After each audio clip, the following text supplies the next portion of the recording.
continuar entonces, y ya nos corresponde platicar de un tema totalmente distinto, que sería el de la jurisdicción voluntaria. ¿Sí? Solo respecto a la juicio oral, en general,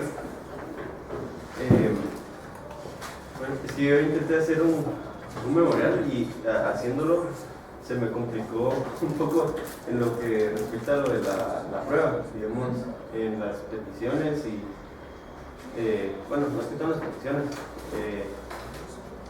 no sé si se pide que esté por ofrecida y propuesta, así en la misma petición. No, la proposición de las pruebas no es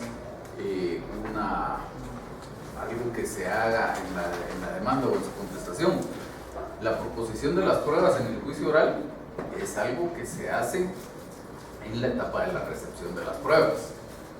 En la primera audiencia, llegamos a un momento en el que el juez diga, bueno, tiene la palabra la parte demandada para adoptar la postura procesal que estime pertinente. La parte demandada contesta la demanda, pues dicta su resolución teniendo por contestar la demanda, y entonces el juez dice, bueno, pasamos a la fase de la recepción de las pruebas. El señor demandante tiene la palabra. Entonces usted, gracias señor juez, pido que se tengan como prueba lo siguiente, lo que haya ofrecido. Esa es su proposición de las pruebas. ¿Y si contestó por escrito? Igual, la contestación fue antes. O sea, hay una etapa de contestación de la demanda, una resolución en donde se tiene por contestar la demanda. Se cierra esa etapa de contestación de la demanda, luego se abre una siguiente etapa que es recepción de las pruebas. Entonces, en esa etapa de la recepción de las pruebas le dan a usted la palabra y usted en ese momento propone las pruebas. Pues sí, en la contestación por supuesto se ofrece. Y digamos en el caso del reconocimiento judicial, la declaración de las partes, cuando la ofrece por escrito, digamos, en las peticiones de trámite se tiene que pedir que, digamos, porque el código habla de que si no me diera tiempo, digamos, por ejemplo, un reconocimiento judicial o incluso la declaración de las partes, es posible que uno llegue a la audiencia y no vaya a mediar el tiempo de que se diligencien esos medios de prueba en esa misma audiencia. Entonces, no sé si en la petición uno, tiene que hacer una referencia directa de esos medios de prueba. Por ejemplo, yo lo que puse que de conformidad con el artículo 206, se señale día y hora para la audiencia en la que el juez pueda diligenciar el medio de prueba del reconocimiento judicial respecto a tal y tal. Así lo había posterior, pero no. Lo que es necesario es hacer una petición relativa a la declaración de las partes, si eso usted lo va a pedir. Entonces pide que se tenga presentado la plica que contiene el pliego de posiciones, que quede en reserva en la Secretaría del Tribunal y que se cite al demandado para que en la primera audiencia que se celebre parezca presentar declaración de las partes de conformidad con su pliego de posiciones. Luego, con los demás, basta con que usted formule una petición general en donde diga que oportunamente se reciban los medios de prueba ofrecidos por las partes y se acabó, porque para eso va a estar la fase de esta recepción de los medios de prueba de la que hablábamos en este momento. Lo que sí es que en el juicio oral lo que sí se recomienda es que en la parte del ofrecimiento no se haga como lo haría en un juicio ordinario, en donde si por ejemplo usted va a pretender un reconocimiento judicial, solo dice que el reconocimiento judicial sobre los lugares que seguramente indicará, sino que de una vez en la parte del ofrecimiento se dice que el reconocimiento judicial a practicarse sobre tal lugar, y vuelve a avanzar sobre los siguientes puntos, etc. De la misma forma, el dictamen de expertos.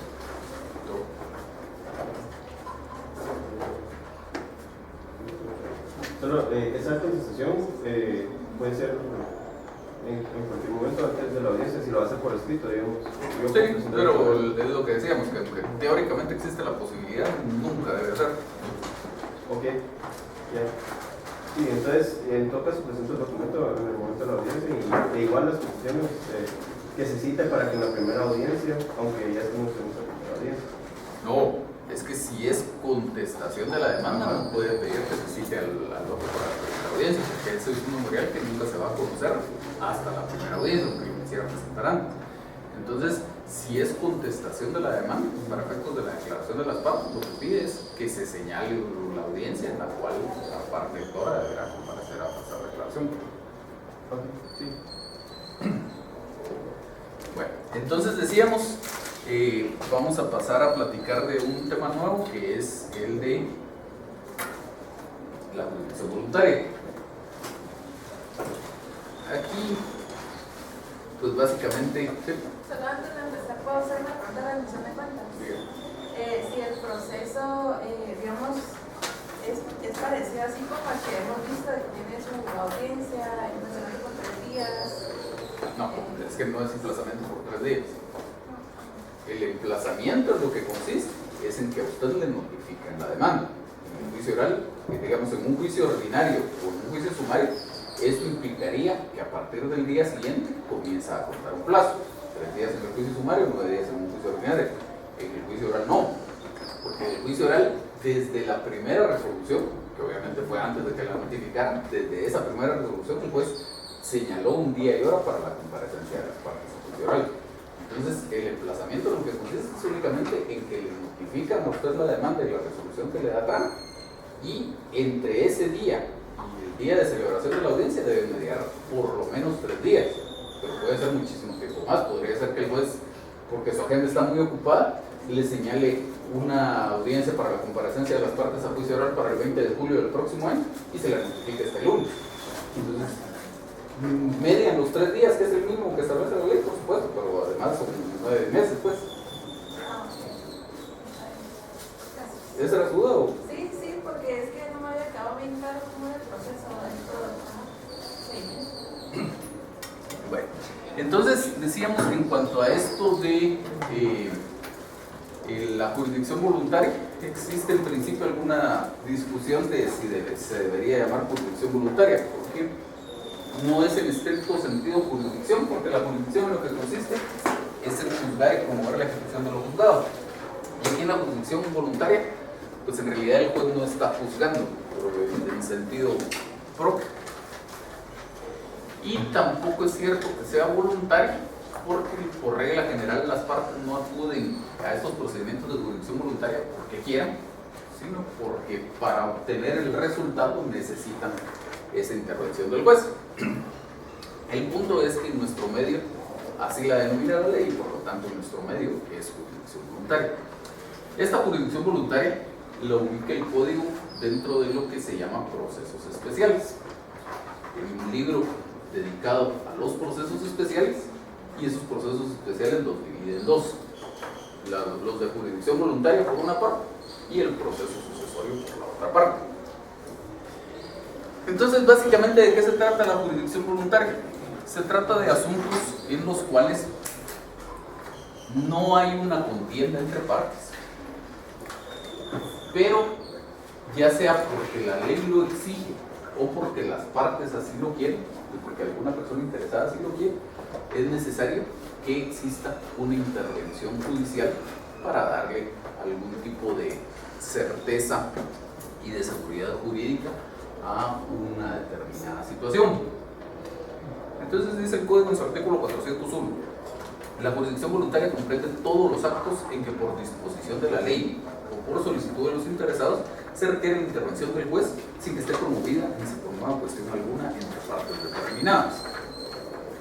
Incluso es tan importante el tema ese de que no exista discusión entre partes, que en muchos casos, si existe discusión entre partes, pues deja el asunto de ser de jurisdicción voluntaria y pasa a ser contencioso.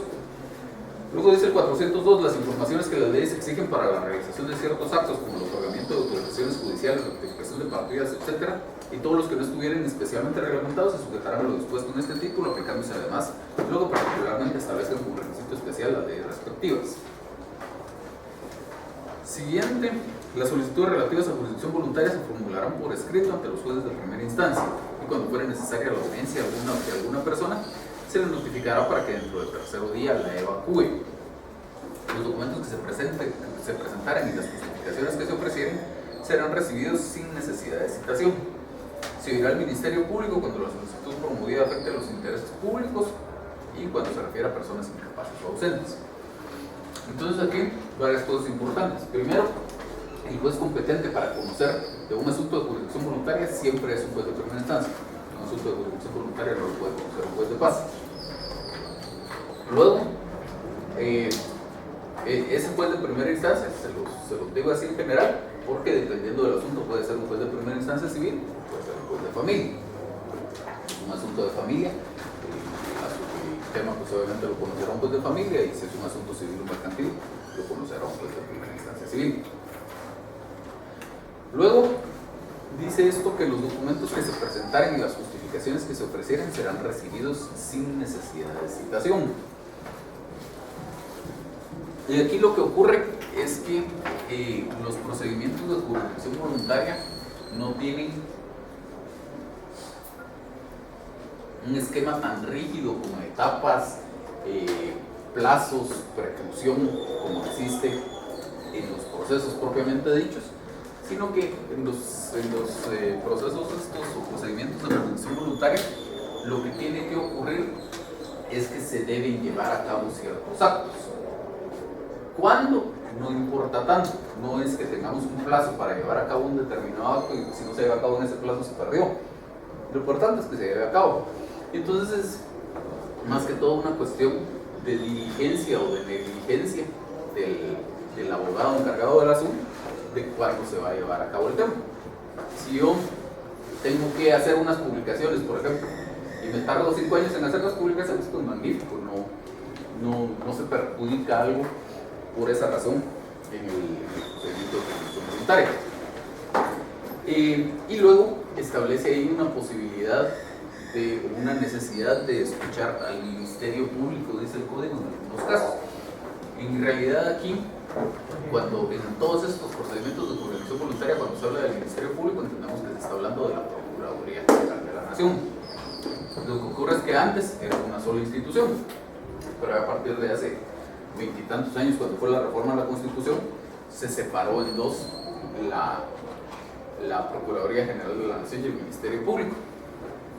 Y estas funciones, por cierto, en esa parte, es una reforma a la Constitución que está muy mal hecha. Fíjense ustedes que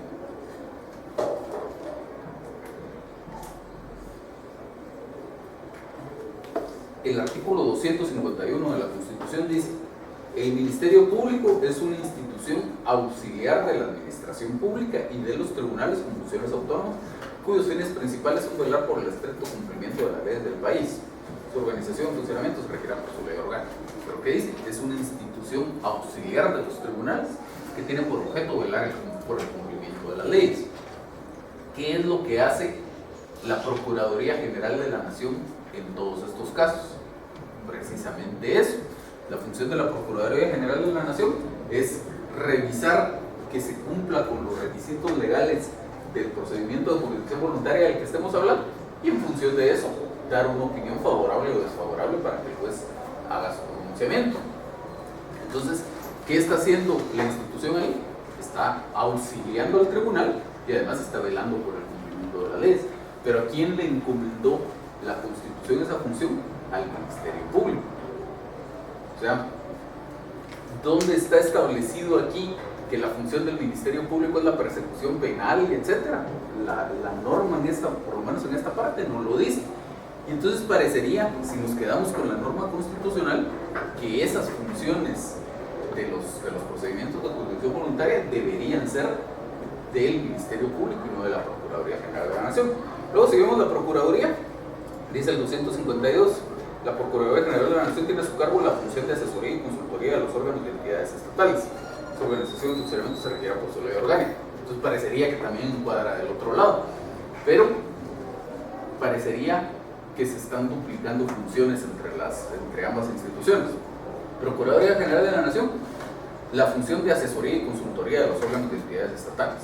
Ministerio Público, institución auxiliar de la administración pública, cuyos fines principales son velar por el estricto cumplimiento de las leyes.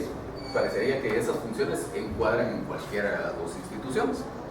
A tal punto que hubo necesidad de medio tratar de componer el defecto mediante una ley. Por supuesto, sabemos que no se puede hacer pues, por cuestiones de jerarquía normativa, pero mediante una ley, que es el decreto 25-97 del Congreso, pues trataron de clarificar el punto. Y entonces básicamente lo que dice este decreto es que en todos los asuntos en que las distintas leyes se refieran al Ministerio Público, se entiende que se habla de la Procuraduría General de la Nación, a no ser en determinados asuntos, y los enumera ahí, que básicamente es penal, procesal penal, penitenciario y amparo. Porque lo que pasa es que la ley de amparo es una ley constitucional, entonces obviamente este decreto, que es una ley ordinaria, no podía hacer alguna referencia, y la ley de amparo, por ejemplo, dice que en el trámite de los amparos se le da audiencia al Ministerio Público, y entonces por eso es que vemos que en la práctica existe una fiscalía de asuntos constitucionales y no sé qué más cosas, que es una dependencia del Ministerio Público, que es la encargada de las audiencias en los trámites de los amparos. Pero fuera de eso, para lo que nos interesa, que son estos procedimientos de jurisdicción voluntaria, en todos estos, cuando vemos que se habla del Ministerio Público, entendemos que se refiere a la Procuraduría General de la Nación. Y entonces, dice el 404, si a la solicitud se opusiera alguno que tenga derecho para hacerlo, el asunto será declarado contencioso para que las partes respondan a lo que corresponde a sus derechos, lo que les decía hace un momento. Es connatural a estos procedimientos de jurisdicción voluntaria el que no haya discusión, que no haya controversia. Si hay controversia, lo normal es que el asunto deje de ser de jurisdicción voluntaria.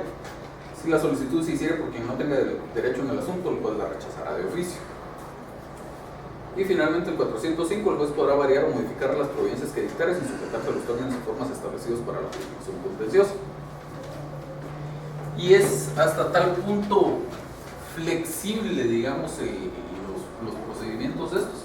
Por ejemplo, les decía hace un momento, la función de la Procuraduría General de la Nación en todos estos casos es velar porque se haya cumplido con todos los requisitos legales, todos los pasos, todos los trámites en el procedimiento de jurisdicción voluntaria de que se trata. Y la Procuraduría General de la Nación, producto de ese examen, dice, se cumplió con todo, por lo tanto recomienda que se dicte el auto aprobando las diligencias, o hizo falta algún requisito. Si esto fuera un asunto contencioso, la consecuencia de no haber cumplido un requisito sería que el juez resuelve, pero declara sin lugar porque se incumplió el requisito. Como esto es de jurisdicción voluntaria, la consecuencia es, se incumplió este requisito, no resuelva todavía, que vayan y cumplan este requisito. Por ejemplo, lo que les decía, había que hacer unas publicaciones y no las hicieron, vayan, hagan las publicaciones y ya luego platicamos. Entonces el expediente vuelve a la Procuraduría General de la Nación una vez que se han hecho las publicaciones, entonces dice, ahora sí ya está todo cumplido, se puede dictar el auto. Otro tema interesante aquí con esto de la Procuraduría General de la Nación, que leímos una norma que dice que cuando sea necesario otorgar una audiencia, se notifica para que la parte dentro del tercero día la haga público. Y eso, como es una norma general, se supone que aplicaría también para la Procuraduría General de la Nación. En la práctica no funciona de esa forma, sino que en la práctica lo que se hace es, una vez que se cumplió con todos los requisitos, se le envía el expediente completo, el expediente original que se lleva a cabo en el juzgado, se envía a la Procuraduría General de la Nación para que lo examine y ya luego lo devuelve con su dictamen. Podría ser en el sentido de que ya está todo cumplido y se puede resolver, o que hace falta cumplir algún requisito, caso en el cual habrá que cumplir el requisito y enviar otra vez el expediente a la Procuraduría General de la Nación para un nuevo dictamen. Otra cuestión interesante aquí con la Procuraduría es que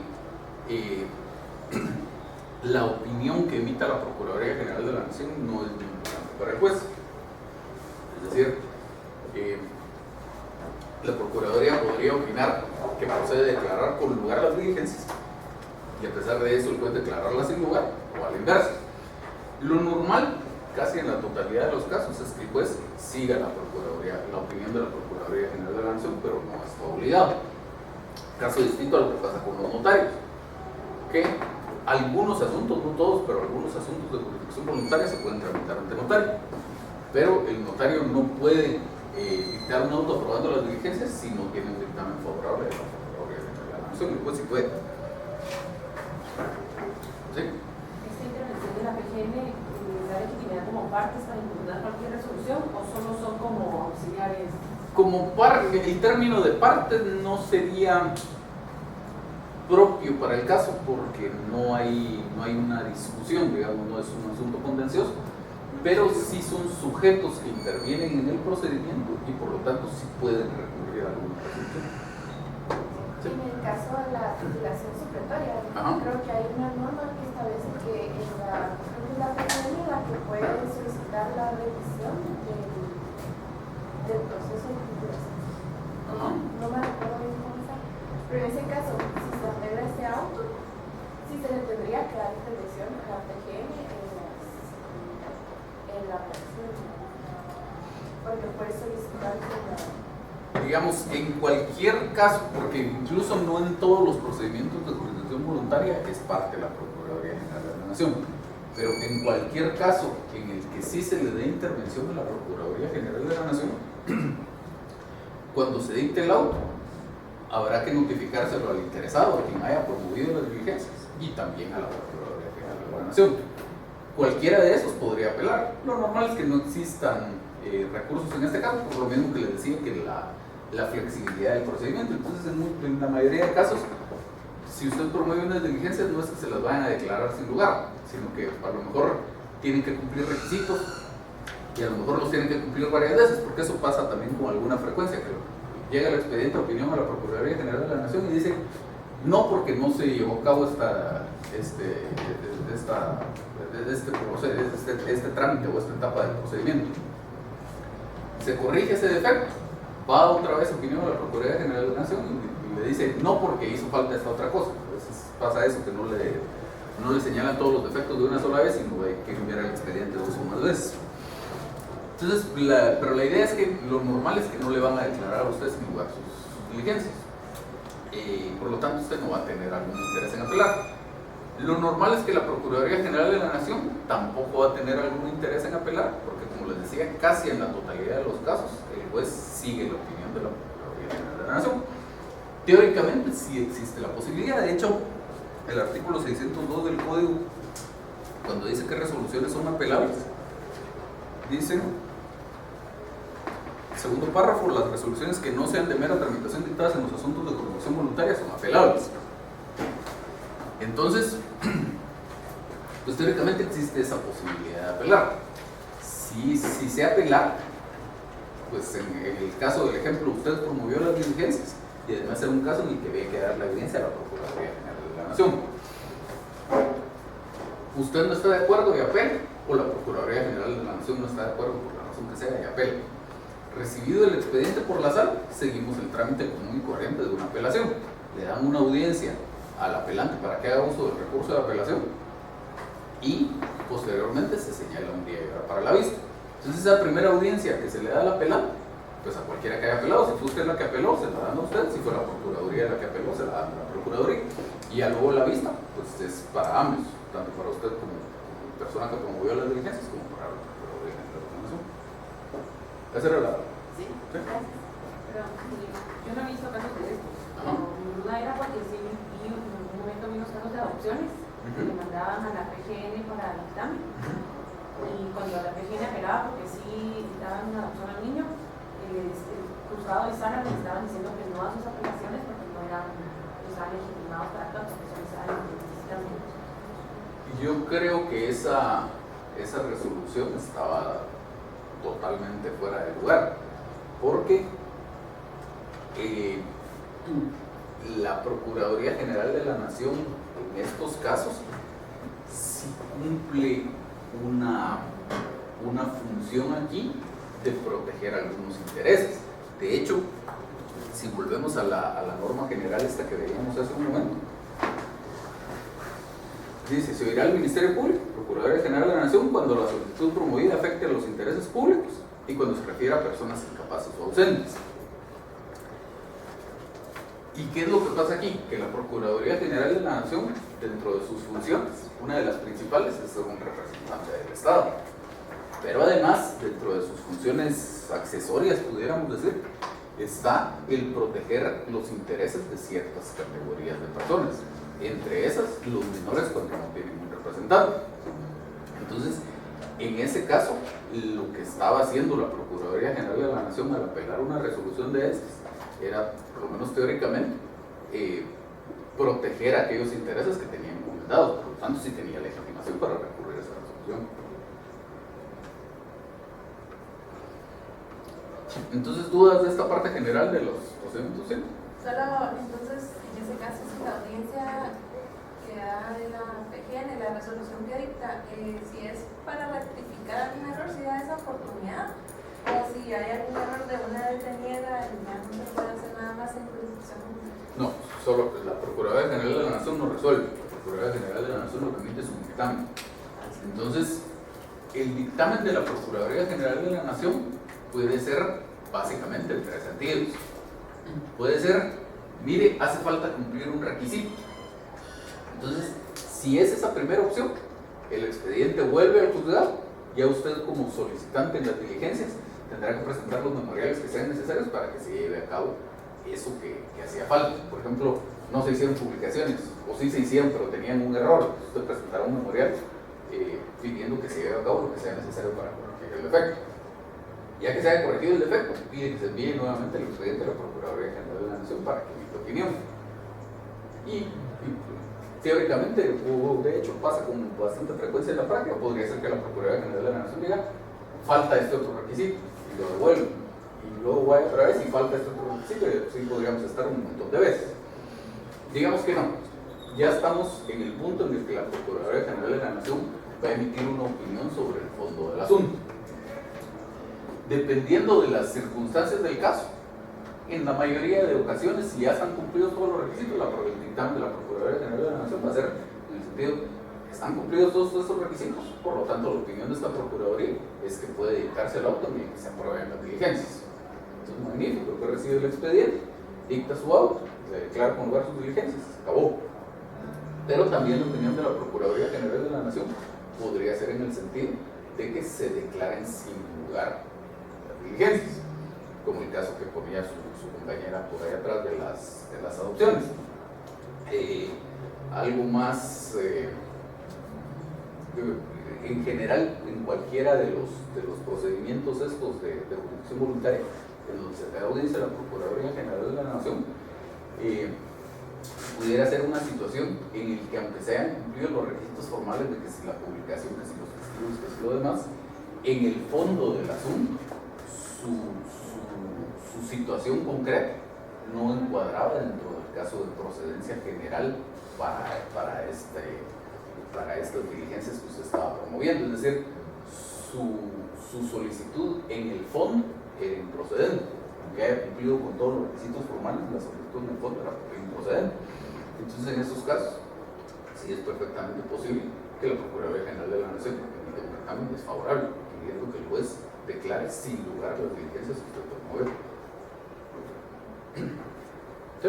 Solo para, no sé, o sea, si se puede hacer como un esquema, como usted dijo, acá no hay un esquema que tenemos de las cosas que no tienen la demanda, pero prácticamente una solicitud inicial, que no es una demanda, pero la solicitud de las diligencias, pero me surge la duda de si, o sea, la primera resolución que se da sería de únicamente darle trámite o no se le da trámite hasta que haya un dictamen, o si simplemente se recibe la solicitud, se remite a la PGN al expediente, cuando ya se tiene el dictamen, dependiendo, bueno, aunque no es vinculante, pero dependiendo de qué haya hecho la PGN, ya resuelve de una vez el juzgado. O sea, no hay una resolución previa donde se le dé trámite a esas diligencias, sino se da trámite y se resuelve.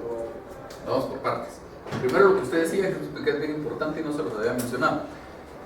La solicitud inicial de estas diligencias, o sea, estas diligencias inician en virtud de una solicitud que se presenta por escrito, que, como bien decía usted, no es una demanda porque no es un asunto contencioso, pero debe cumplir con todos los requisitos como que fuera una demanda. La estructura del memorial es exactamente la misma.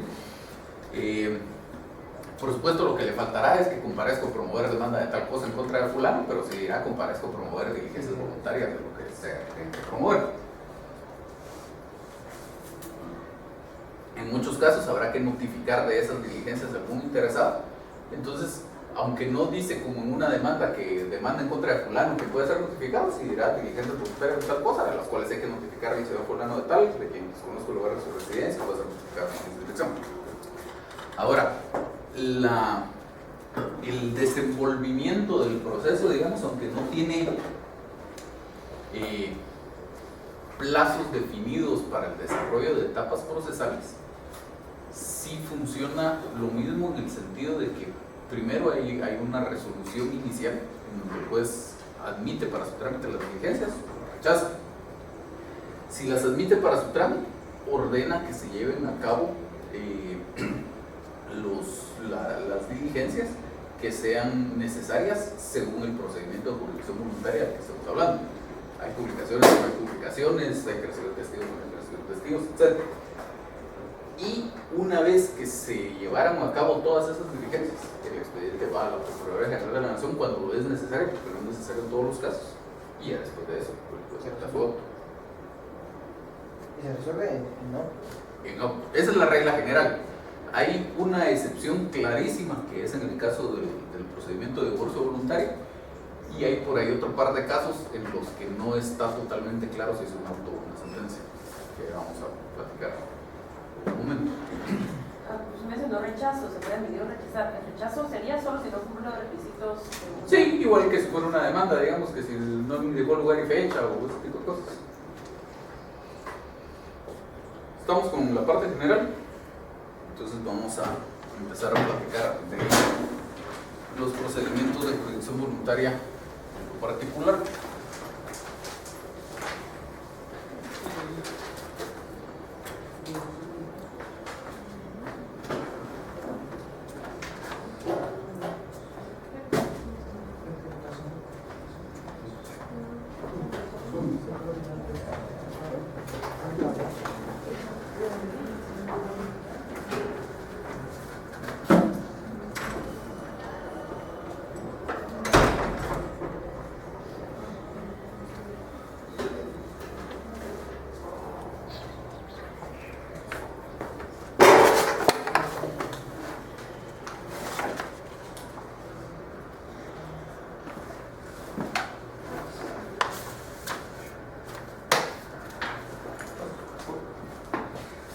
Entonces, el primer procedimiento de jurisdicción voluntaria del que vamos a platicar es este de declaratoria de incapacidad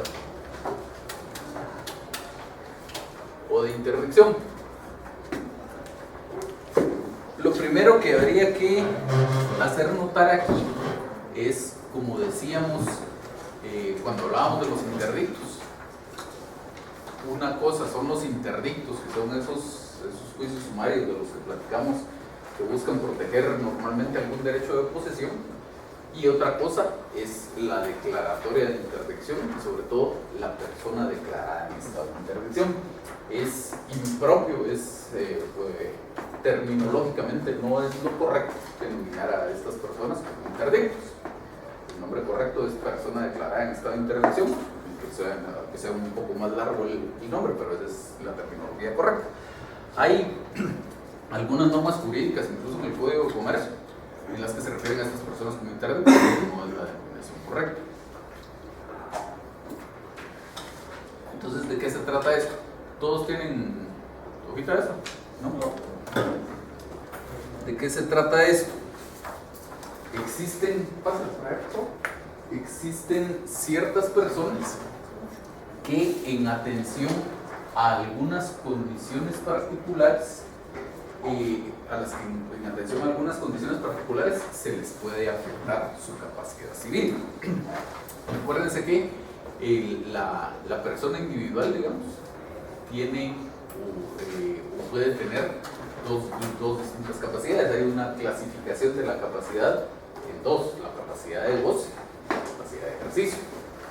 La capacidad de goce la tiene cualquier persona por el simple hecho de ser persona.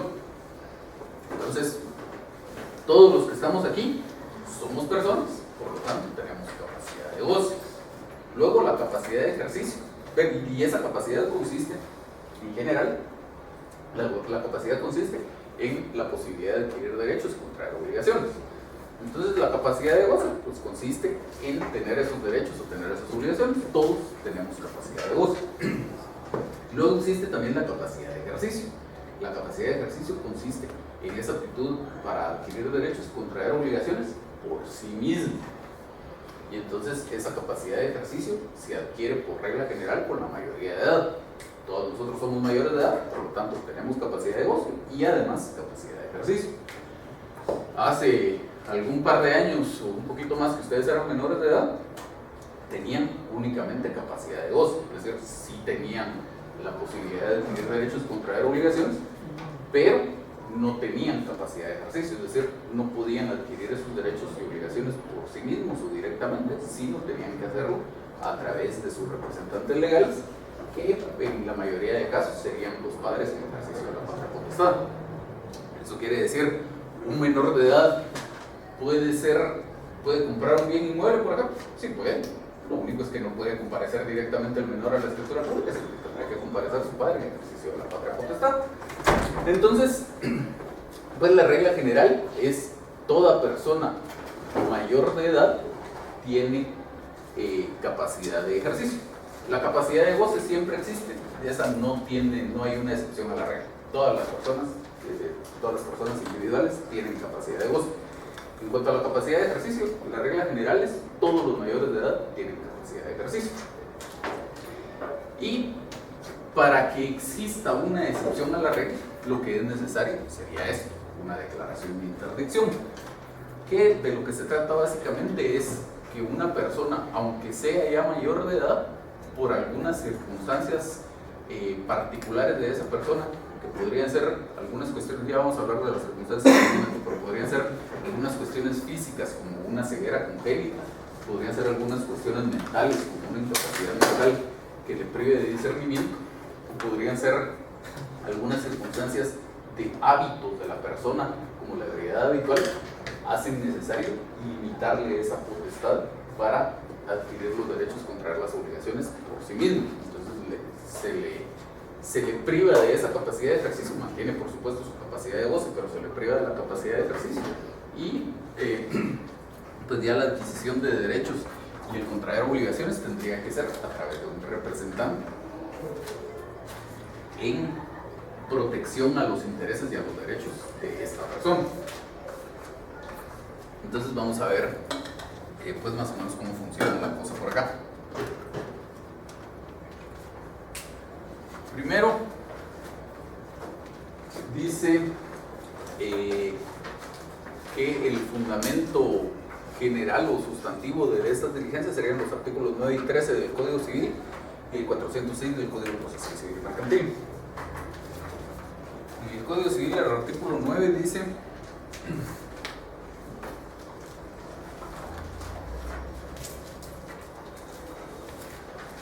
los mayores de edad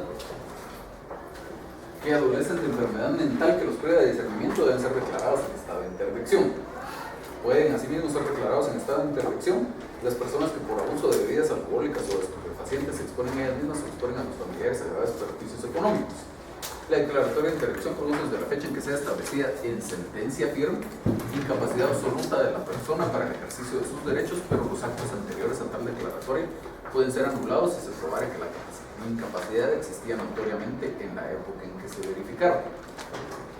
Entonces, hace un momento alguien me preguntaba si los procedimientos de jurisdicción voluntaria se resuelven en auto. Yo le decía que la regla general es sí, que la excepción que está clarísima es la del procedimiento de divorcio que se resuelve en sentencia y que hay algunos casos donde no está muy claro. Entonces, este es un caso en el que, precisamente por esta norma que dice la declaratoria de interdicción produce desde la fecha en que sea establecida en sentencia firme. Entonces, este es un caso en el que más parecería que la declaratoria debería hacerse en una sentencia, sobre todo porque el efecto de esta declaratoria de interdicción es afectar la capacidad civil de la persona. Sería lo más correcto, digamos, que la resolución fuera a través de una sentencia. Es posible que en la práctica vean ustedes ocasionalmente que algún juez lo resuelva mediante un auto. En un caso como este, tal vez lo recomendable es cuando uno formula su petición de fondo, pedir que oportunamente se dicte la resolución que el derecho corresponde, en la cual se declara. Y así pues lo quiere hacer en auto, que lo haga en auto; si lo quiere hacer en sentencia, que lo haga en sentencia. ¿Qué más? Sí.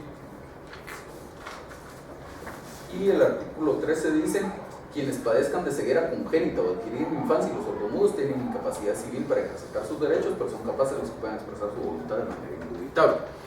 Entonces, básicamente, como decíamos, hay 3 categorías de personas que podrían ser afectadas por esta declaratoria de interdicción. Una se refiere a cuestiones puramente físicas, la ceguera, la sordomudez, etc. Una se refiere a cuestiones mentales, el tener una enfermedad mental que lo priva de discernimiento. Eso quiere decir, una persona que sea enferma mental podría de todos modos no estar sujeta a una declaratoria de interdicción si a pesar de su enfermedad mental todavía conserva su discernimiento, es decir, puede distinguir entre el bien y el mal, que le conviene y que no le conviene. Esa sería la segunda categoría. Y la tercera categoría, por cuestiones de hábitos. La ebriedad, el ser toxicómano, los hábitos de juego podrían producir una declaratoria de interdicción. El 406 del procesal civil, que dice, Son las causales. sí, la declaratoria de interdicción procede por enfermedad mental congénita o adquirida siempre que a juicio del experto sea crónica e incurable, aunque en tal caso pueda tener remisiones más o menos complejas. Entonces aquí ya vemos uno de los supuestos a los que se refería el Código Civil, que es la enfermedad mental, pero ya el Código Procesal Civil y Mercantil le da algunos calificativos. Dice que esa enfermedad mental puede ser congénita, es decir, nació con enfermedad mental, o puede ser adquirida, pero que a juicio de expertos tiene que ser crónica e incurable, y que puede tener remisiones más o menos completas, es decir, personas que tienen periodos de lucidez y periodos en donde pierden esa lucidez, pero aunque tenga esos periodos de lucidez, de todos modos la enfermedad mental hace que sea declarada en estado de interdicción. Que se llaman los que se refieren al artículo 10 del Código Civil. Exacto, algunos, porque el artículo 10 se refiere también a otros temas. Entonces, pero la norma dice que a juicio de expertos sea crónica e incurable. Entonces es parte de lo que, si a mí me interesa que declaren algo a alguien en estado de interdicción, es parte de lo que habría que comprobar en el proceso, que es una enfermedad crónica e incurable a juicio de expertos. Luego sigue diciendo, también procede por abuso de bebidas alcohólicas o estupefacientes si la persona se expone a ella misma o expone a su familia a graves perjuicios económicos, que también lo decía el Código Civil. Luego dice, la sordomudez congénita y grave da lugar a la declaración de incapacidad civil siempre que a juicio de expertos sea incorregible o mientras el inválido no se haya rehabilitado para encontrarse en aptitud de entender y darse a entender de manera suficiente y satisfactoria. La ceguera congénita o adquirida en la infancia da lugar a la declaratoria de incapacidad civil mientras el ciego no se rehabilite hasta estar en condiciones de valerse por sí mismo. Entonces, ahí vemos los supuestos en los cuales sería procedente esta declaración de interdicción. ¿Sí? Cuando dice que la declaratoria pueden ser anulados si se probara que la incapacidad existía notoriamente, se refiere únicamente a la enfermedad de hábitos o se refiere a toda la incapacidad en general. La norma lo que dice es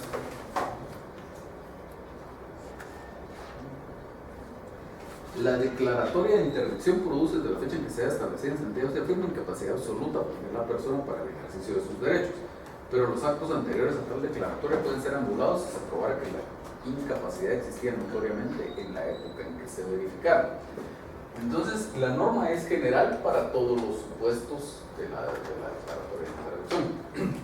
Entonces, lo que establece es, una vez que se declaró a alguien en estado de interdicción, se puede pedir que se anulen aquellos actos que haya realizado antes de esa declaratoria. Si era evidente la causal, si es evidente que una persona no está en uso de sus facultades mentales, es decir, usted no necesita que un psicólogo o un psiquiatra analice a esta persona para saber que esta persona no está en pleno goce de sus facultades mentales, esa enfermedad mental la priva de discernimiento, pues de todos modos puede pedirse que se anulen esos actos. Por ejemplo, la persona era dueña de un bien inmueble y lo vendió, podría pedirse que se anule ese acto jurídico.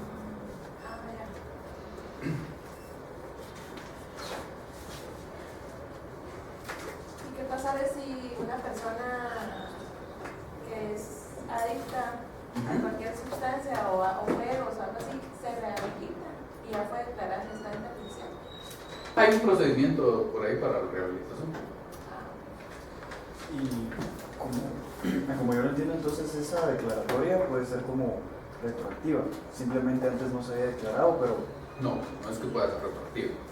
Es la declaratoria surge efectos de aquí en adelante. Aparte, como incluso en proceso aparte, usted puede pedir que se anule algún acto hecho con anterioridad, tomando como base el que la persona posteriormente fue declarada en estado de interdicción, pero aún sin que existiera la declaratoria de interdicción, era evidente que la persona caía en alguna de esas causales. Juicio aparte. Exactamente.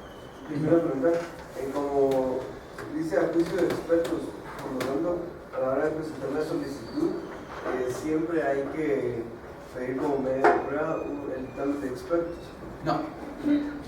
No, porque la idea es tener una opinión de un experto.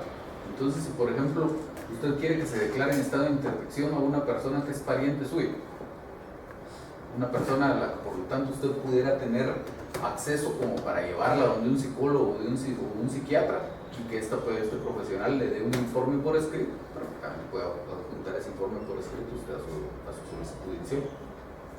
Okay. Y si no tengo que... ¿Quién? ¿El juez lo hace oficio? No, y el juez ¿O le dice qué hacer, aunque es un procedimiento de jurisdicción voluntaria, el interesado sigue siendo usted como solicitante de las diligencias. Entonces, ¿qué diligencias se van a llevar a cabo? Lo que le interesa a usted.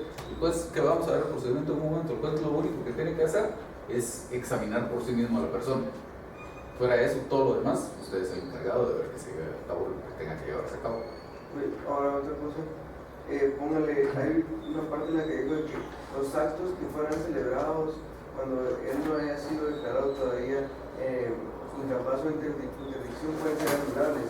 Ese procedimiento también es mediante la declaración de incapacidad o interdicción, o debería ser un juicio ordinario de nulidad. Y ahí cómo se prueba la incapacidad o la interdicción. No, es que la incapacidad de la interdicción se prueba con la sentencia esta que emita el juez en este procedimiento. Pero la idea de ese otro juicio que estamos hablando, donde se podrían anular aquellos otros actos, no es solo comprobar la interdicción, sino es comprobar la interdicción, pero además comprobar que con anterioridad a él se celebró algún acto y que para ese momento era evidente que la persona no podía expresarse por sí misma o no estaba en pleno uso de sus capacidades mentales o lo que fuera. ¿Cómo lo va a comprobar? Dependiendo de las circunstancias, pueden haber testigos, puede estar el historial clínico del psiquiatra que lo ha tratado toda la vida, depende de las circunstancias. Y eso habría que pedirlo de una vez en el memorial. ¿En qué memorial? Como el memorial inicial, por ejemplo, está pidiendo usted la incapacidad y aparte de eso pide que se anoten esos actos. No, ese es juicio aparte, es juicio primario. Sí. Respecto a lo del tema del experto, usted decía que, o sea, si ya de por sí usted ya tiene un documento donde ya se examinó a la persona, usted simplemente en su memorial inicial, en los medios de prueba, en el apartado de prueba, se va dentro de documentos, informe realizado por psicólogo o algo por el estilo. Pero si aún no existe esa opinión de experto, ahí sí, obviamente sería idóneo, porque me interesa, proponer ese medio de prueba, realizar un dictamen de expertos. Yo no pediría un dictamen de expertos, lo que pasa es que tal vez nos estamos adelantando un poco, pero ya vamos a ver en un momento que como parte del procedimiento normal, a esta persona la tienen que analizar profesionales. Entonces, sin que sea propiamente un dictamen de expertos para no complicar innecesariamente el procedimiento, sí podríamos pedir que dentro de la opinión que rindan estos profesionales se pronuncien expresamente sobre ese punto. O sea que si no lo ponemos en la solicitud inicial, tampoco perjudicaría el procedimiento. ¿Qué cosa? ¿Lo del dictamen de expertos? No, lo de hacerle la revisión a la persona. No, eso sí hay que pedirlo. Sí. Okay. Si quieren, veamos el procedimiento y ya luego si les queda alguna duda, pues la aclaramos. Entonces, esto decíamos, inicia con una solicitud que sería el equivalente a la demanda, solo que como aquí no son procesos propiamente dicho, no es jurisdicción contenciosa, entonces todo lo vamos a ver como solicitudes iniciales. En esta solicitud inicial, dice el artículo 12 del Código Civil que la interdicción puede solicitarle indistintamente al Ministerio Público, o sea, la Procuraduría General de la Nación, los parientes del incapacitado o las personas que tengan contra él alguna acción que deducir. Entonces, estas serían las personas legitimadas para promover esta solicitud. Si no encuadra en alguno de esos supuestos, no puede pedir que se declare estado de interdicción a esta persona. Entonces, solo la Procuraduría, los parientes de esta persona o alguien que necesite demandar a esta persona y por lo tanto necesita que se le designe un representante para poder llevar a cabo en su contra un proceso válido. Luego, sigue diciendo este artículo 12, termina cuando cesa la causal que la motivó y así lo declara la autoridad judicial en instancia de quienes tienen derecho a pedirla o del mismo declarado incapaz, que era lo de la rehabilitación que mencionaba por ahí alguien hace un momento. Luego, en el Código Procesal Civil y Mercantil es el artículo 407. La solicitud respectiva pueden hacerla a las personas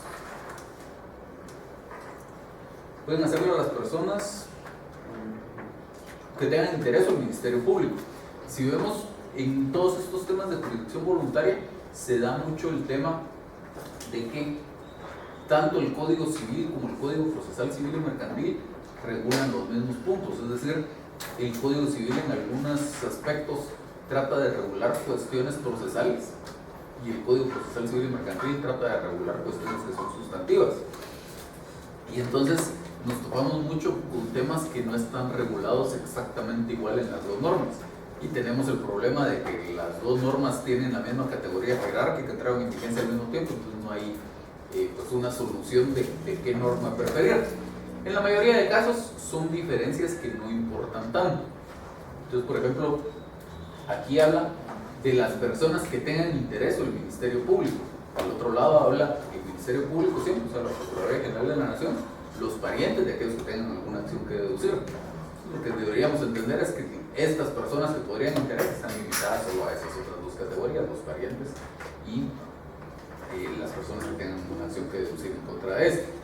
Luego sigue diciendo, a la solicitud se acompañarán los documentos que contribuyan a justificarla, que podría ser entre otros este informe del psicólogo o del psiquiatra del que hablábamos en su momento o cualquier otro. Y se ofrecerán las declaraciones pertinentes. ¿Qué quiere decir esto? Ofrecer alguna declaración de algún testigo. El juez hará comparecer, si fuere posible. Bueno, dejémoslo por aquí. Entonces aquí estamos hablando de la solicitud inicial. ¿Quiénes son los legitimados? Ya lo vimos, la Procuraduría General de la Nación, los parientes y las personas que tengan alguna acción que deducir en contra de este. Hay que adjuntar unos documentos, cualquier documento que tengamos que contribuya a justificar la solicitud, y hay que ofrecer las declaraciones, que básicamente aquí de lo que estamos hablando es de ofrecer declaración de testigos, y luego habla por aquí del nombramiento de un experto, porque dice, el juez hará, sigue diciendo el 407, el juez hará comparecer si fuera posible a la persona cuya incapacitación se solicite o se trasladará a donde ella se encuentre para examinarla por sí misma. Es decir, la idea aquí es que el juez pues platique con una persona y trate de establecer, supongamos que yo soy el juez, yo como persona común y corriente que no tengo pues una formación en psicología o en psiquiatría o algún conocimiento experto de cómo pudiera estar la salud mental de esta persona, si a mí como persona común y corriente me parece evidente que esta persona no está en pleno uso de sus capacidades mentales, o me parece que es una persona que perdió la vista y no está en capacidad de expresarse por sí mismo, o cualquiera de las otras causales que dice el código. Además dice también ordenar que se practique un examen médico por expertos nombrados, uno por el juez y otro por el solicitante, y si hubiera desacuerdo se recurrirá a un órgano consultivo, se nombrará un tercero. Entonces dice, estos expertos, este médico lo va a nombrar uno el juez, entonces a ver el juez a quién quiere nombrar, pero dice también uno por el solicitante. Y entonces, por eso es que aquí en mi solicitud inicial yo debería nombrar al experto de mi parte. Ya en esas condiciones, pues presento mi solicitud y habrá una resolución en la que el juez, pues igual que en todos los casos, si no cumple los requisitos legales la rechazará, y si cumple los requisitos legales, la admitirá para su trámite. Y luego deben practicarse varias diligencias. En los procedimientos de jurisdicción voluntaria, normalmente debe practicarse más de una diligencia, 2, 3, 4 cosas que hay que hacer, y por regla general no importa en qué orden se hagan, lo que importa es que se hagan todas. Lo que sí, que creo que no se los dije cuando veíamos las reglas generales, es que cuando haya necesidad de dar la audiencia a la Procuraduría General de la Nación, eso siempre es lo último que se hace, porque precisamente la función de la Procuraduría General de la Nación es ver que todos los demás requisitos se hayan cumplido. Entonces, eso sería lo único que habría que tener en cuenta en el orden ahí, que si le vamos a dar audiencia a la Procuraduría General de la Nación, eso es lo último. La última petición de trámite. Es la última petición de trámite y además en el desarrollo, en el desenvolvimiento del procedimiento es lo último que se hace. Ya en las demás, en qué orden se lleven a cabo en la práctica, no importa tanto, pero aquí es necesario que se hagan varias cosas. Primero, un examen personal, lo que decíamos, que el juez por sí mismo examine a esta persona, puede pedir que se la lleven a él, al juzgado, puede el mismo juez ir al lugar donde se encuentra la persona, pero la tiene que examinar el juez por sí mismo. Se ofrece como reconocimiento judicial, ¿no? En el fondo es un reconocimiento judicial, pero la idea aquí es pues establecer, que el juez establezca sin necesidad de un conocimiento experto, médico o psiquiatra, si parece razonable suponer que sí se produce esa causal que se está buscando. Como medio de prueba, o sea, sí lo ofrece uno como medio de prueba. Como reconocimiento facial. Como reconocimiento judicial como tal. Yo no lo ofrecería como un reconocimiento judicial, sino simplemente dentro de las peticiones de trámite pediría que se practique el examen. Una pregunta, como usted dijo que no hay un orden entre el examen personal y el examen médico, ¿tampoco importaría a la hora de la redacción de la solicitud en las peticiones de trámite? Lo más apropiado sería el orden en el que el código va mencionando los temas. Por ejemplo, el código se refiere primero al examen médico, mencionamos primero eso, pero primero el examen por parte del juez y luego el examen médico. Okay, y en una cuestión, en la parte de los medios de prueba, entonces, ¿qué ponemos en los medios de prueba? ¿Solo presunciones humanas? No, tiene que tener documentos. La norma dice acompañará los documentos que contribuyan a justificarla. Tiene que tener testigos. La norma dice ofrecerá las declaraciones. Ya presunciones y si quiere algo más, dependiendo de las circunstancias del caso. Entonces, solo perdón. Si yo soy un tercero y esta persona todavía no está declarada en incapacidad o interdicción y quiero hacer nulo, o sea, quiero iniciar un procedimiento de juicio ordinario por nulidad del negocio público, primero tendría en el orden del artículo del 12, yo como persona interesada en quererlo demandar, podría iniciar la solicitud de declaratoria de incapaz e interdicción, ¿no? Sí. Sí, en ese orden. ¿Y en qué me basaría a la hora de presentar el documento en el que quiero?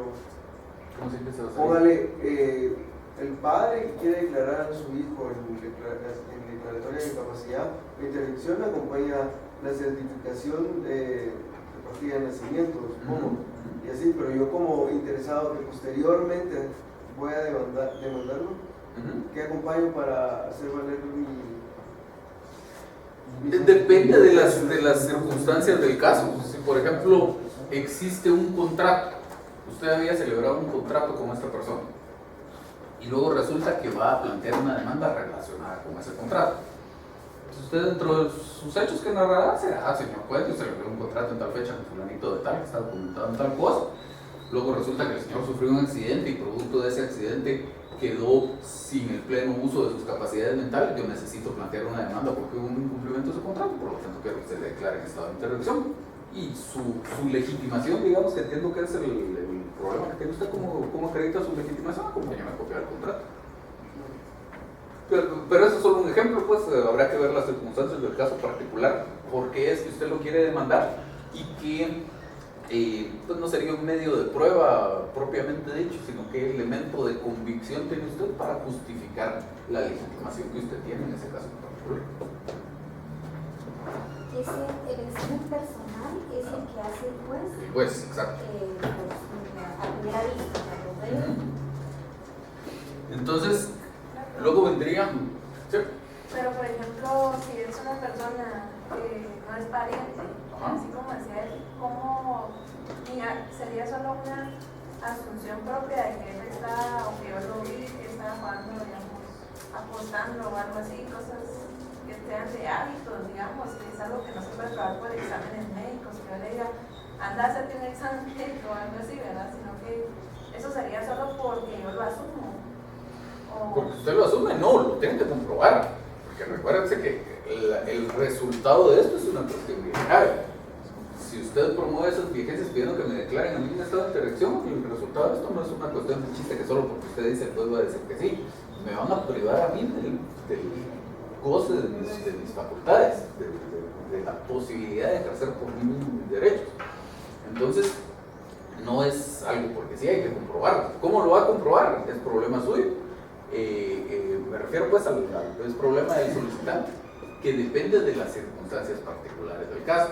Si el tema son los hábitos de juego, pues habrá que ver las circunstancias del caso, por necesariamente declaración de testigos.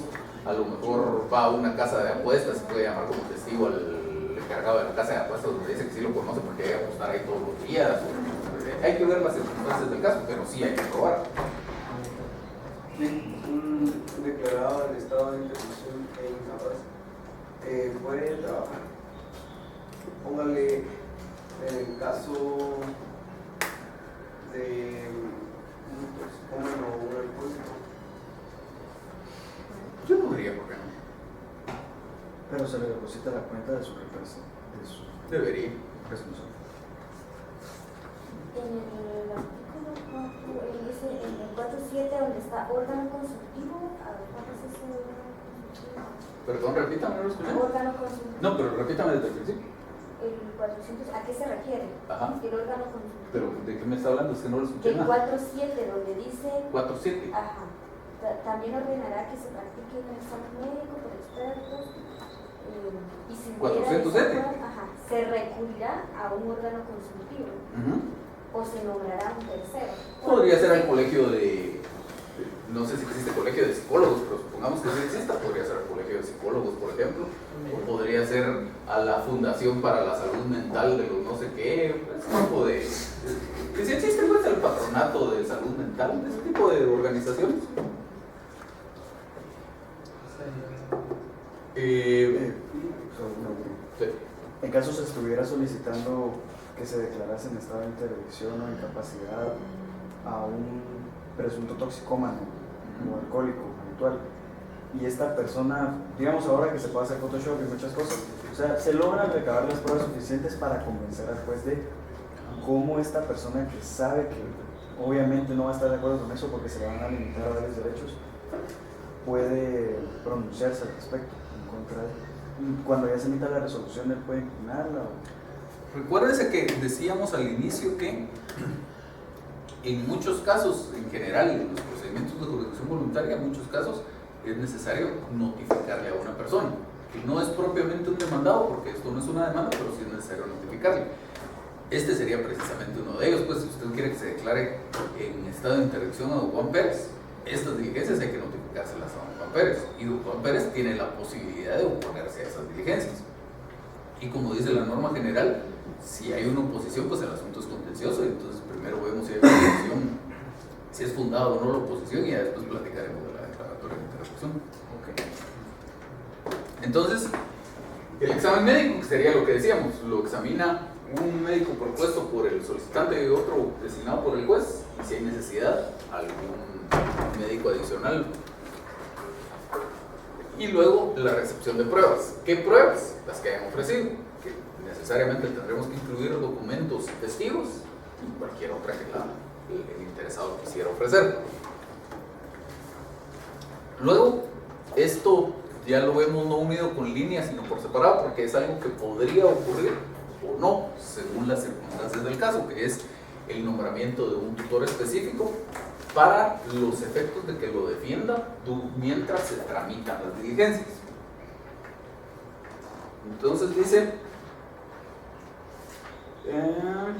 si el tribunal encontrara motivos bastantes, esa es estamos hablando siempre del artículo 407, si el tribunal encontrara motivos bastantes, nombrará al presunto incapaz un tutor específico que le defienda, que como les digo, sería alguien que lo defienda durante el trámite de estas diligencias.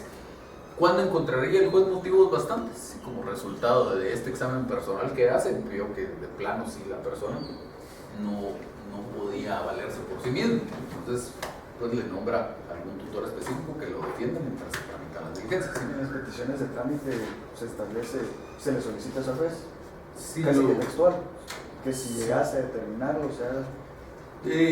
pues digamos que no sería algo general, pero si usted ya sabe que por las circunstancias de la persona cuya declaratoria de intervención pretende es apropiado el nombramiento de un tutor específico, pues sí lo puede pedir.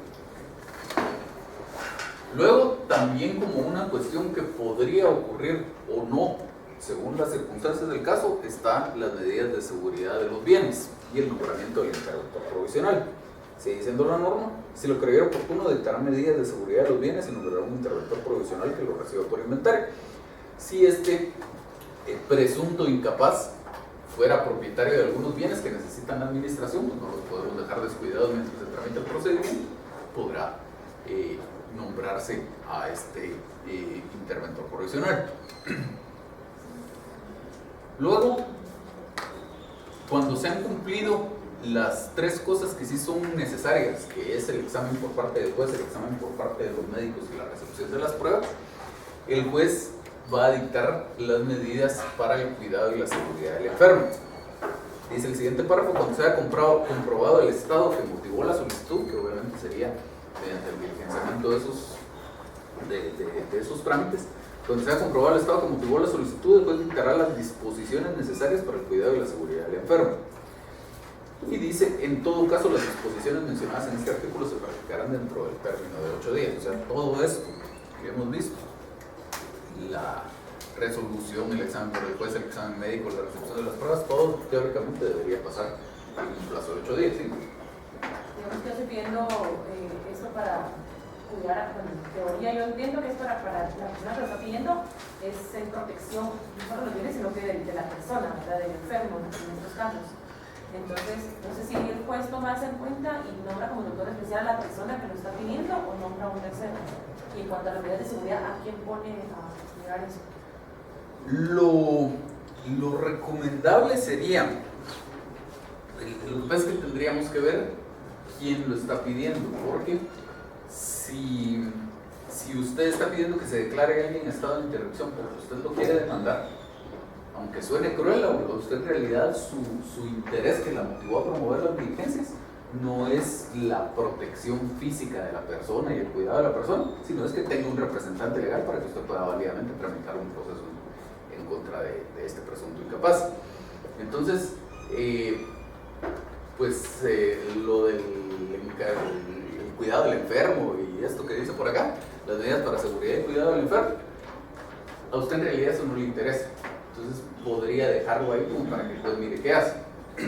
Ahora, si usted está pidiendo la declaratoria de intervención de un pariente suyo, porque sí quiere atenderlo, cuidarlo y lo que sea, pues entonces, siempre que uno quiere que el juez nombre a alguien para un determinado cargo, debe proponerlo. Entonces, si usted quiere que se le nombre un tutor específico, pues pide que se le nombre un tutor específico, para el efecto propone a fulano de tal.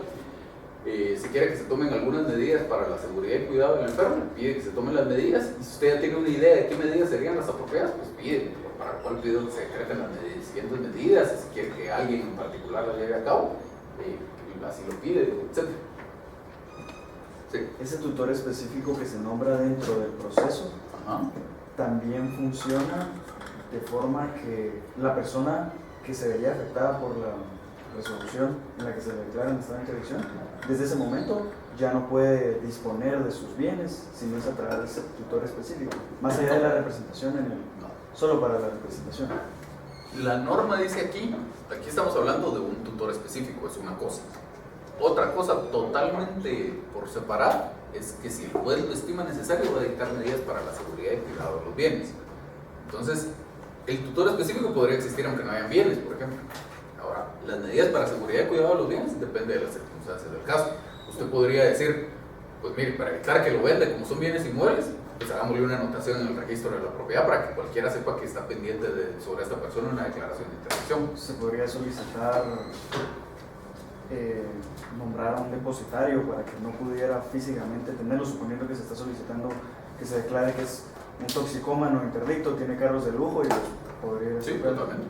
Entonces sí se puede pedir un depositario como medida de seguridad de bienes. Sí, incluso la misma norma lo dice, que se nombra un interventor provisional que reciba los bienes por inventario. Entonces, sigamos. De este examen médico dice que debe levantarse un acta con constancia. Dice el artículo 408, el examen médico se efectuará dentro del término que sea necesario, no pasando de 30 días. Vencido este término, se pondrá en autos el resultado de las diligencias y se levantará acta que firmarán el juez, los expertos y el secretario. Durante el término indicado, el juez podrá interrogar o examinar al paciente cuantas veces lo crea necesario. Entonces, hay que documentar en acta el resultado de este examen. Y eso sería pues lo último que pasaría, porque dice que este examen médico no debe pasar de 30 días y todo lo demás debe ser en 8. Entonces, el acta esta sería lo último que ocurriría. Y ya estaría el expediente en estado de enviarse a la Procuraduría General de la Nación para que emita su opinión. Entonces dice el artículo 409 en el primer párrafo, el juez, previa audiencia del Ministerio Público, que en todo caso será parte de la Procuraduría General de la Nación, resolverá si ha o no lugar a la declaración solicitada. ¿Bien? Estos plazos son puramente, bueno, están establecidos, pero no... O sea, así como en muchas otras cosas, no necesariamente se cumplen. Teóricamente deberían cumplirse y lo más probable es que en la práctica se trate de cumplirlos o si tal vez no logró cumplir en los 8 días, el juez trate de no pasarse mucho de ese plazo.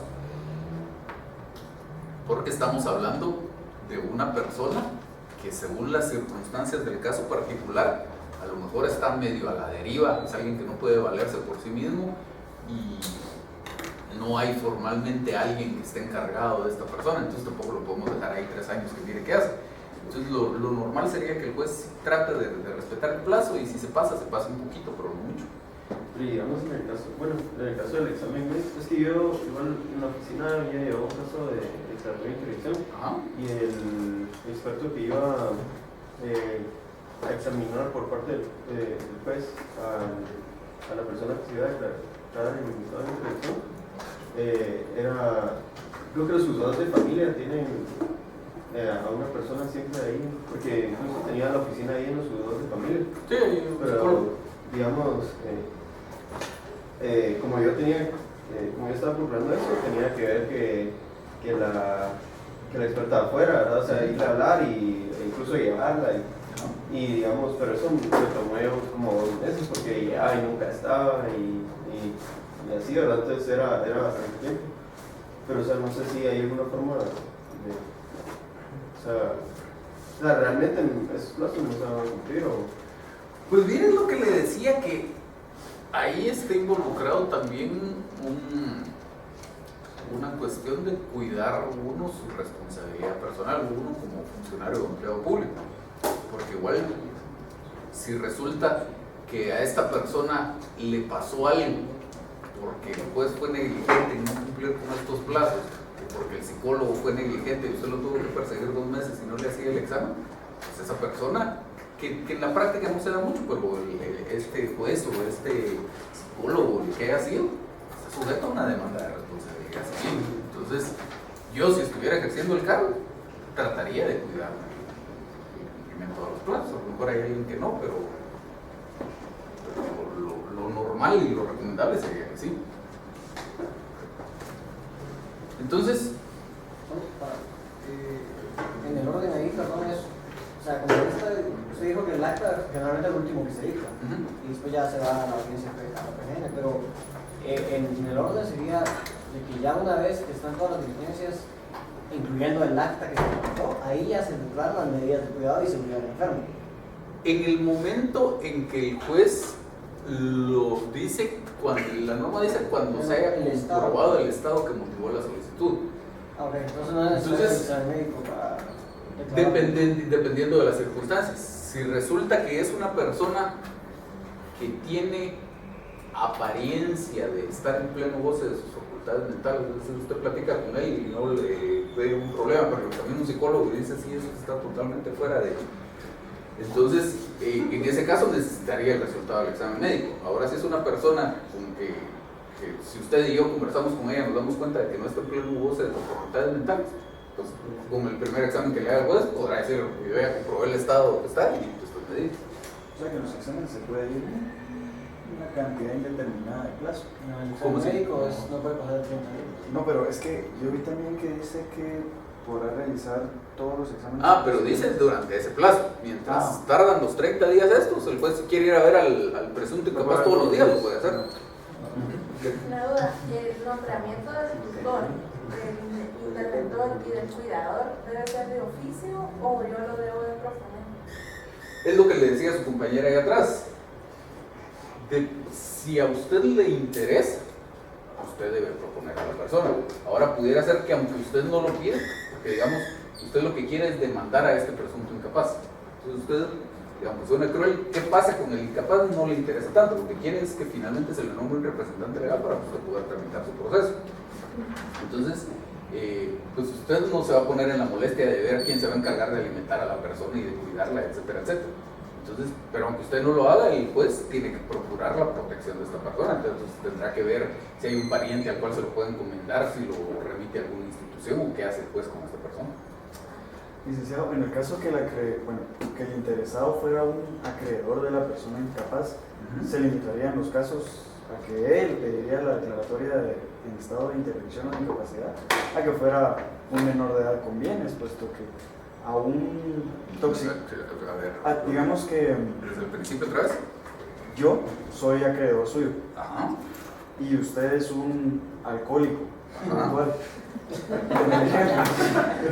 Entonces yo quiero demandarlo. Ajá. Pero si no se ha declarado en estado de interdicción Ajá. o incapacidad, igual usted asume que no lo es, yo lo puedo demandar en la vía civil y no había ningún problema. Solo es como para, en la mayoría de los casos de los acreedores en particular como personas interesadas, sería únicamente con los menores de edad. No, bien, por eso que no me sonaba lo que estaba diciendo. A un menor de edad no necesita y ni siquiera puede ser declarado en esta interacción, porque es una persona que no tiene capacidad de ejercicio. La idea de la declaratoria en estado de interacción es quitarle la capacidad de ejercicio a alguien que sí la tiene, y eso solo la tienen los mayores de edad. Una declaratoria de interacción solo procede cuando la persona ya es mayor de edad. Y entonces, tal vez más concreto y solo para mi conocimiento, ¿conoce algún caso concreto en donde un acreedor haya pedido primero que a un mayor de edad se le declarase? Yo personalmente no, yo los casos de los que he sabido son de parientes que buscan la declaratoria de intervención para proteger a la persona. Y sobre todo, regresando al ejemplo que usted ponía al inicio de mi ebriedad habitual, recuérdese que la ebriedad solo es causal de interdicción, dice la ley, cuando por ese hábito se expone a sí mismo o a sus parientes a graves perjuicios económicos. De tal manera que si yo soy un ebrio habitual, pero lo que hago es que lo que me tomo es un octavo que me cuesta 10 quetzales, entonces eso no me produce graves, y lo único que hago es eso, pues me gasto dinero en alcohol, pero no apuesto, no vendo mis cosas ni nada, no me estoy exponiendo a graves perjuicios económicos, por lo tanto la declaratoria de intervención no procede ahí. Es decir, la causal no es solo la ebriedad habitual, sino es que como consecuencia de esa ebriedad habitual me exponga a mí mismo o exponga a mi familia a graves perjuicios económicos. Ahora, si resulta que por mi ebriedad habitual me gasto el 80% de mis ingresos en consumir alcohol, entonces ahí ya me estoy poniendo en graves perjuicios económicos. Si tiene demasiado dinero la persona, pero realmente no le quita ni un pelo al... No procedería una declaratoria de intervención en este caso. Hay gente que tiene para $25,000 de pensión alimenticia. Exacto. No me hubiera afectado. No se Por un octavo necesita de el examen médico. Perdón, no lo escuché. En caso de que no se necesitara el examen médico, No, perdón, siempre se necesita. es obligatorio. Es obligatorio. Los dos, el examen personal y el examen médico. Sí. Una pregunta, digamos que en este mismo caso, un ebrio habitual podría como oponerse a esto. Sí, totalmente, porque es lo que les decía al inicio. Cuando usted promueve las diligencias, dirá, comparezco promover diligencias voluntarias de declaratoria de interdicción del señor fulano de tal, de quien desconozco el lugar de su residencia, pero puede ser notificado en la dirección. Entonces, aparte de examinar a la persona y del examen médico y de todo lo demás, hay que notificarle de estas diligencias. Y esta persona, pues perfectamente puede formular una posición. Entonces, exactamente. ¿En qué momento se puede oponer? Desde que le notifican. Sí. No puede ser más adelante. ¿Existe un plazo para...? No existe un plazo. Mientras no exista una declaratoria, se puede oponerse. Entonces decíamos, ya cumplidos todos los requisitos, va a haber una audiencia a la Procuraduría General de la Nación. Decía el artículo 409, el juez previa audiencia del Ministerio Público, que en todo caso será parte, resolverá si ha o no lugar a la declaración solicitada. Entonces, pues aquí habrían dos opciones. Primero, una posibilidad de oposición que se dilucidaría en juicio ordinario, según el primer párrafo del artículo 410. Cualquier oposición que se intente contra la declaratoria solicitada se tramitará en juicio ordinario, sin perjuicio de las medidas cautelares que procedan. Entonces, si hubiera oposición sería en juicio ordinario, y si no hubiera oposición, una vez que haya sido declarada sin lugar, se dictaría una sentencia, que es lo que les decía al inicio, de conformidad con la norma que veíamos del Código Civil. Lo correcto, digamos, lo más apropiado sería que se dicte una sentencia en la que se resuelva todo este procedimiento de la declaratoria de interdicción. Eventualmente podría ocurrirse algún juez que lo quiera hacer en auto, no importa tanto. Y entonces, ¿qué va a ser lo que va a declarar el juez en esa sentencia? Según el artículo 9 del Código Civil, en el segundo párrafo, la declaratoria de interdicción produce, desde la fecha en que sea establecida en sentencia firme, incapacidad absoluta de la persona para el ejercicio de sus derechos. Entonces, el principal efecto de esta declaratoria de interdicción, lo de los actos anteriores no importa tanto. Y el 409 del Procesal Civil, que dice: si la resolviera con lugar, designará a quien debe encargarse de la persona del incapaz y de sus bienes conforme al Código Civil, cesando toda administración provisional desde que se dé cumplimiento a lo resuelto. La declaratoria se publicará en el Diario Oficial y se ejecutará de oficio en los registros civil y de la propiedad. Cuestión curiosa ahí, que el Código Civil se refiere únicamente como efecto de esto a la incapacidad absoluta de la persona para el ejercicio de sus derechos. Pero el Código Procesal Civil y Mercantil regula un aspecto sustantivo que es importantísimo, que es el cuidado de la persona. Y entonces dice el Código en el artículo 409, si la resolviera con lugar, designará a quien debe encargarse de la persona del incapaz y de sus bienes conforme al Código Civil, cesando toda administración provisional, etc. Entonces, pues aquí, si declarara sin lugar a las diligencias, ahí se acabó, solo una posibilidad de apelar la resolución. Y si se declara con lugar, pues entonces esa declaratoria tendría todo este contenido que vemos por acá, ¿sí? Una pregunta, la oposición obviamente ahí es de la PGN. O del mismo incapaz. O de algún otro.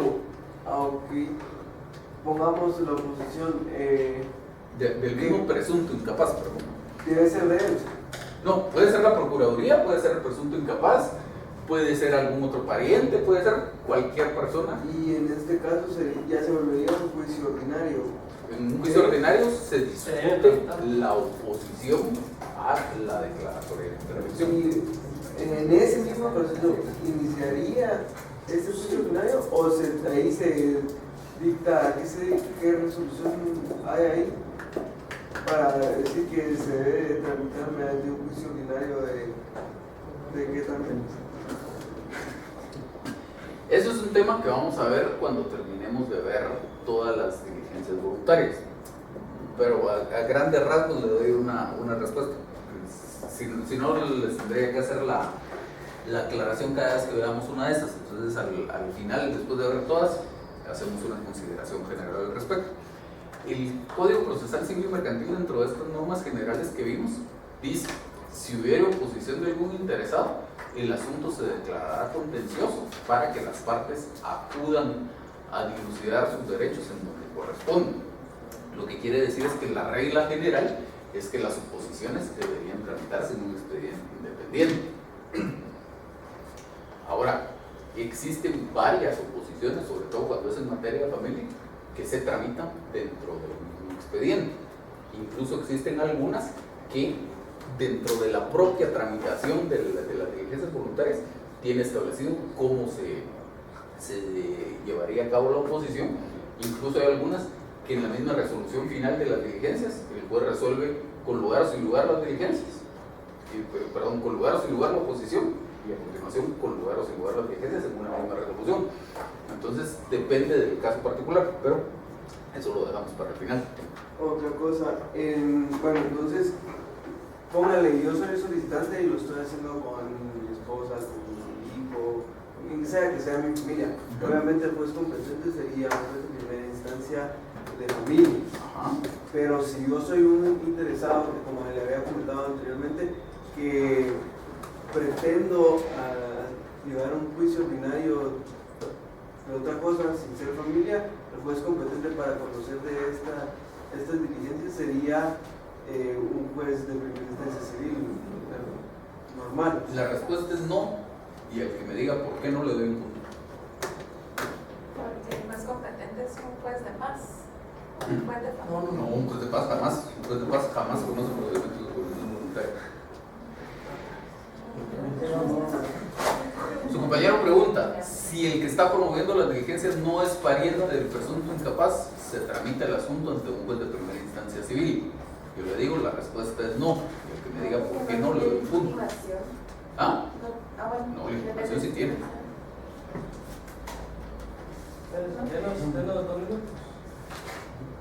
Si no es pariente, ¿por qué no lo puede llevar ante una primera instancia que no es familia?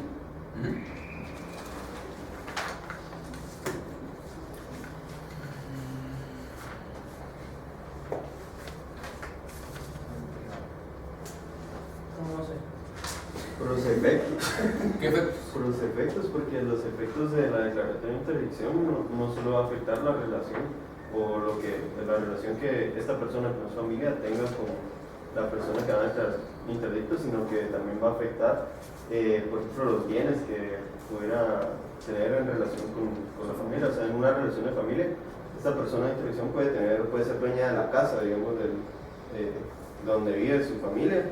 Entonces al final sí va a ser una cuestión relacionada con la familia, por eso. Por el artículo 409, el párrafo 2, porque dice que se designará, y se declara con lugar, la persona que va a encargarse de la persona incapaz de su vida. Ahí ya tiene la mitad de la respuesta. ¿Y eso qué quiere decir? Porque entonces el juez de familia va a decidir entre los parientes quién va a tener la tutela, porque tienen preferencia para tener la tutela. Casi, le voy a dar el punto de todos modos. Como resultado de eso, la norma dice se designará al que debe encargarse según lo dispuesto en el Código Civil. Y el Código Civil solo da dos opciones aquí. O es que esta persona regresa a la patria potestad, o es que a esta persona se le designa un tutor. Y tanto la patria potestad como la tutela son diligencias del derecho de familia, y por lo tanto su conocimiento le corresponde a un juez de familia. Por lo tanto, siempre, no importa quién promueva las diligencias de declaratoria de interdicción, siempre el juez competente para conocerlas es un juez de familia, no un juez civil. Entonces, el cuadrito dice el contenido de lo que tendría una sentencia en que se declaren con lugar estas diligencias. Dice: primero se nombra un encargado del incapaz y de sus bienes. Y vemos por ahí varios artículos mencionados. El artículo 14 del Código Civil, que dice: los incapaces pueden ejercitar sus derechos y contraer obligaciones por medio de sus representantes legales. Luego el 252, que dice: la patria potestad se ejerce sobre los hijos menores conjuntamente por el padre y la madre en el matrimonio y en la unión de hecho, y por el padre o la madre en cuyo poder esté el hijo en cualquier otro caso. los hijos mayores de edad permanecerán bajo la patria potestad solamente que hayan sido declarados en estado de interdicción. Entonces aquí ya vemos que una de las posibilidades sería que esta persona regrese a la patria potestad. Y el 293 que dice: el menor de edad que no se halla bajo la patria potestad quedará sujeto a tutela para el cuidado de su persona y de sus bienes. También quedará sujeto a tutela, aunque fuera mayor de edad, el que hubiera sido declarado en estado de interdicción si no tuviere padres. El tutor es el representante legal del menor o incapacitado. Y el 301 que dice: la tutela de los mayores de edad declarados en interdicción corresponde al cónyuge, al padre y a la madre, a los hijos mayores de edad y a los abuelos en el orden anteriormente establecido. Dicho sea de paso, este artículo tiene un gravísimo error, que dice que la tutela de los mayores de edad corresponde, entre otras personas, al padre y a la madre. Pero acabamos de leer dos artículos que contradicen eso. Primero, el 252, que dice que cuando la persona ha sido declarada en estado de interdicción, lo que corresponde es la patria potestad. Los hijos mayores permanecerán bajo la patria potestad solamente que hayan sido declarados en estado de interdicción. Y luego, dentro de las mismas normas de la tutela, dice el 293, también quedará sujeto, aunque fuera mayor de edad, el que hubiera sido declarado en estado de interdicción si no tuviere padres. O sea, si tiene padres no puede quedar bajo la tutela, queda bajo la patria potestad. Entonces, ese inciso segundo del artículo 301, aunque ahí está en la norma, pues no aplica y es un total error del código. Luego, como consecuencia de esa misma sentencia declarando con lugar las diligencias, cesa la administración provisional, hay que publicar la declaratoria en el diario oficial, hay que inscribirlo en el registro civil de las personas, y si la persona fuera propietaria de bienes inmuebles, hay que inscribirlo, o inscritos en el registro de la propiedad en general, hay que inscribirlo también en el registro de la propiedad, según el artículo 1125 del Código Civil, que dice: